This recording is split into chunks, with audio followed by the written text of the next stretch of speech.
Hi dears, ഇന്ന് നമ്മൾ ചെയ്യുന്നത് തികച്ചും വ്യത്യസ്തമായിട്ട് ചെയ്യാവുന്ന ഒരു അടിപൊളി ഐറ്റമാണ് കേട്ടോ.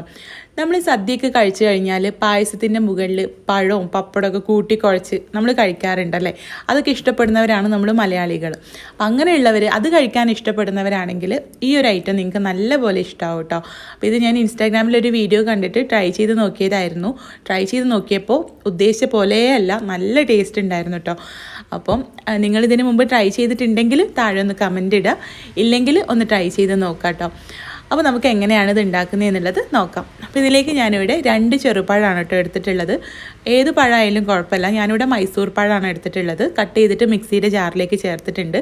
അതുപോലെ തന്നെ 2 പൊരിച്ച പപ്പടം ഇതിലേക്ക് ചേർത്ത് കൊടുത്തിട്ടുണ്ട്. ഇനി ഇതിലേക്ക് ചേർക്കുന്നത് നല്ല കട്ടയാക്കിയ 1 കപ്പ് പാലാണ് കേട്ടോ. ഇനി മധുരത്തിന് വേണ്ടിയിട്ട് കുറച്ച് പഞ്ചസാര കൂടെ ചേർത്ത് കൊടുക്കാം. നമ്മുടെ ഓരോരുത്തരുടെ മധുരത്തിനനുസരിച്ചിട്ടും പഴത്തിൻ്റെ മധുരത്തിനനുസരിച്ചിട്ടും ചേർക്കാം കേട്ടോ.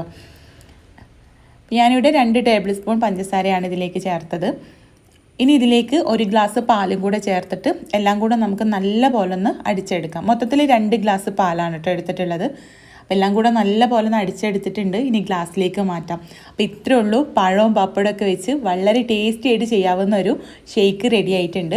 അപ്പോൾ നിങ്ങൾ ഇതുവരെ ഇത് ട്രൈ ചെയ്തിട്ടില്ലെങ്കിൽ ട്രൈ ചെയ്ത് നോക്കുക. കാണുമ്പോൾ നമ്മൾ വിചാരിക്കും പഴവും പപ്പടവും ടേസ്റ്റ് ഉണ്ടാവുമെന്നൊക്കെ തോന്നും. പക്ഷേ എനിക്കിഷ്ടമായി. ഇനി എല്ലാവർക്കും ഇഷ്ടപ്പെടുമോയെന്ന് അറിയില്ല. എന്തായാലും ഒന്ന് ട്രൈ ചെയ്ത് നോക്കിയിട്ട് ഫീഡ്ബാക്ക് അറിയിക്കുക.